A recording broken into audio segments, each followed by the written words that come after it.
Salam hormatly jany sesimin agdalary, mehriban dinleyijilerimiz. Ilkile hemmeňize salam.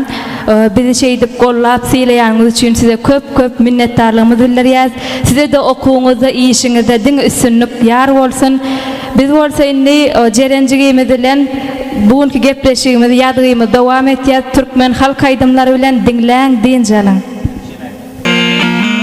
Hormatly jany sesimin agdalary, bizi ýatlaýanyňyza, gollaýanyňyza size köp minnetdarlygymyzy bildirýär.